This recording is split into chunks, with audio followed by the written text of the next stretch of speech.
단봉 제7강 제가 제목을 그 상대 공격에 대응하는 7가지 방법 이렇게 됐습니다. 그래서 제가 여기서 대응이라는 표현을 썼죠. 그러니까 오늘 뭐 이렇게 수비하는 법이 아니라 상대 공격하면 이제 수비하는 법을 이렇게 생각하기 쉬운데 꼭 수비가 아니라 수비적인 방법도 있고 공격적으로 대응할 수도 있거든요. 그래서 그런 방법을 한번 정리를 하려고 합니다. 자, 우리가 시합을 나가보면 뭐 우리 금요일에도 마찬가지고 모르는 사람이 갔을 때 딱 보면 드라이브도 잘하고 스매싱도 잘하는 선수를 보면 일단 막 겁을 먹을 때가 있어요. 아, 나는 힘들겠다. 일단 좀 쫄리지 않냐 이렇게 할 때가 많거든요. 근데 이제 우리가 시합에 들어갈 때 2가지 마음을 갖고 들어가야 되는데, 첫 번째는 나도 공격할 수 있다. 나도 공격 있다. 이런 자신감을 가지고 들어갈 뿐만 아니라 한 가지 더, 상대편 공격이 그렇게 세도 나는 대응할 수 있다. 이런 마음을 가지고 들어가야지 경기를 풀어나갈 수가 있어요. 그래서 오늘 그 대응하는 방법 한번 7가지에 대해서 한번 정리를 해보겠습니다. 자, 7가지인데 앞에서 대응하는 방법이 4가지가 있고요. 좀 떨어져서 대응하는 방법이 3가지가 있어요. 정리를 해보면. 자, 한번 생각해 보세요. 여러분도. 자, 첫 번째. 앞에서 대응하는 게 첫 번째가 뭐가 있을까요? 쇼트! 가장 기본. 여기서 상대 공격이라고 했는데 상대 공격이 뭐가 있죠? 드라이브, 스매싱. 예, 사실은 상대 공격은 드라이브 아니면 스매싱이에요. 사실 저번에 서비스 얘기했는데 서비스는 되게 구질이 되게 다양할 수 있죠. 근데 오히려 상대 공격은 그렇게 복잡하지 않아요. 스매싱 아니면 드라이브 2가지밖에 없어요. 근데 속도가 세서 그런 거지. 속도가 빨라서 그런 건지 사실은 단순한 거예요. 드라이브 아니면 스매싱이에요. 그 2가지인데 그거를 대응하는 첫 번째 가장 기본되는 방법이 뭐 쇼트입니다. 쇼트인데 그걸 다른 말로 이제 대응하는 관점에서 얘기하면 블록이죠. 블록이 기본이에요. 블록이 뭐죠? 블록은 막는 거. 그럴 때 각과 방향만 해주는 거야. 뭐 내가 막 치는 게 아니라 각도와 방향만 잡으면 되거든요.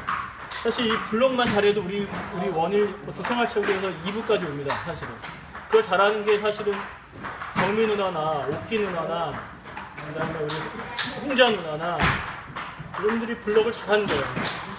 블록을 잘하기 때문에 사실 공격력이 좀 약해도 백만수에 다 오를 수 있어요. 누가 한번 드라이브를 해주면 좋은데 하여튼 뭐 알죠? 블록 각이랑 방향만 잡는 거예요. 팔에 힘을 빼고 그런 블록이 있고.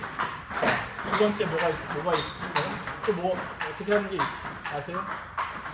대부분은 이 블록에서 끝나요. 생활체육. 그렇죠?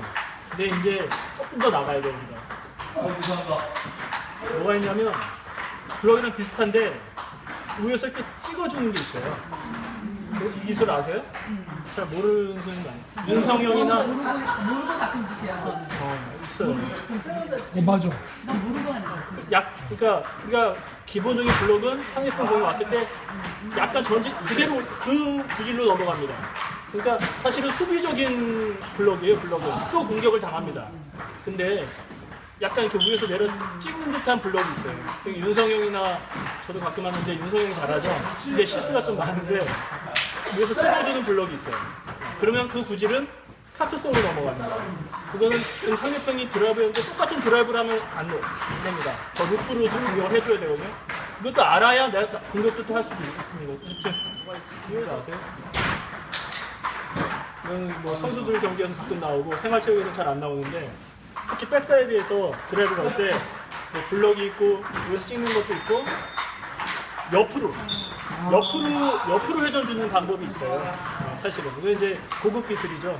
선수들 경기에서 가끔 마롱이라든가 이런 사람들은 가끔 합니다. 이거는 옆을 깎으면 사실 맞게는 못 보내요.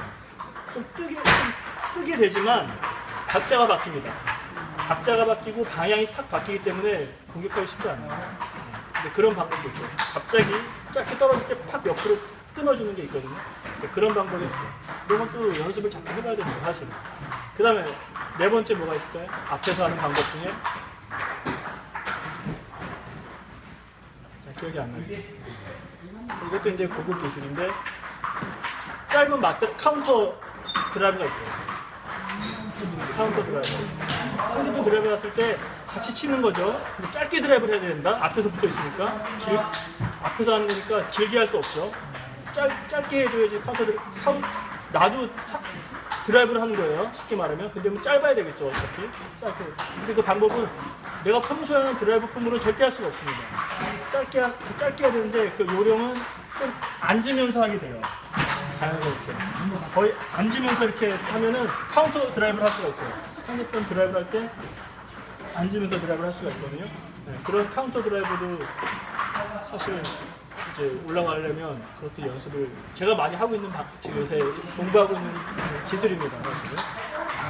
이제는 상대 공격에 대해서 가만히 이것만 해서 이제 못 이기거든요. 그걸 극복하려면 내가 공격을 할 줄 알아야 되잖아요. 카운터 공격을 자꾸 연습하려고 그래요, 요즘은. 근데 그 방법이 짧게는 좀 앉으면서 딱 하는 게 있어요. 그 다음에 그 네 가지 앞에서 하는 방법.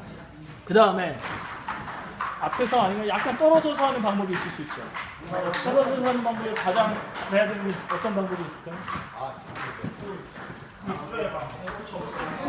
커트는 이제 수비가 있겠죠. 그건 이제 또 공격을 주는 거고 수비적인 그 방법이고 공격적인 방법은 맞드라이브죠. 맞드라이브는 우사하는 아니까 카운터적으로 축구하는 거고 사실 또 떨어져서는 맞드라이브를 할 수가 있어요. 근데 잘 안 하면 맞드라이브를 할 수가 있어요. 근데 맞드라이브의 가장 기본은 공 끝까지 따라가서 보고 맞드라이브를 하면 됩니다. 공이 떨어질 때도 되거든요. 물론 가능한 타점을 빨리 잡으면 좋지만 떨어질 때도 충분히 할 수 있어요. 그래서 맞드라이브 방법을 잘 할 줄 알아야 돼요. 그래서 짧게 하다가 내가 상대편 공격이 대응할 때 공격적으로 대응하고 싶은 이런 거나 짧게 이런 걸 할 수 있고 조금 후독을 좀 뒤로 빠져서 맞드라이브 할 수 있어요. 이렇게 하면 됩니다. 그 다음에 아까 수비 얘기했죠. 마지막 일곱 번째 뭐가 있을까요? 뒤에서 하는 방법 중에 로빙. 로빙은 방법이에요. 그렇죠? 네. 로빙은 후독이 우리 저희가 후독 공부할 때 공 짧게 따를 때 그쪽으로 방향이 간다 그랬죠. 네. 공이 가는 방향으로 후독이 되면서 로빙을 해주는 거예요. 로빙은 하여튼 높이 띄워주는 거죠. 이거는 뭐 많이 해봐야 됩니다. 가까이로 포물선을 그리면서 이렇게 떨어질 수 있게 로빙을 해주는 거죠. 로빙법이 이렇게 7가지 방법이 있습니다. 또 뭐가 있을까요? 저는 7가지로 정리가 되더라고요. 또 뭐가 있나? 그 중에 약간 공격적인 게 아까 그냥 기본적인 블록은 사실 상대방한테 또 공격을 다 주는 거고 좀 공격적인 방법이 아까 조금 카트를 준다거나 카운터 드라이브를 한다거나 약간 떨어져서 맞 드라이브 한다거나 이게 아주 좋은 사실 오늘 제목을 제가 이제 사실은 깊은 데로 가서 그물을 내려라라고 질라 그랬어요. 왜냐하면 우리가 그냥 얕은 물에서 그냥 블럭만 하고 이렇게만 하지 말고 좀 다른 기술도 자꾸 해볼 줄 알아야 돼요. 좀 깊은 기술도 해볼 줄 알아야 된다는 거. 그래서 오늘은 좀 어려운 건데 사실 고수들이 익혀야 되는 건데 어쨌든 한번 해봤습니다. 그래서 상대편 공격에 대응하는 7가지 방법 정리를 해봤습니다.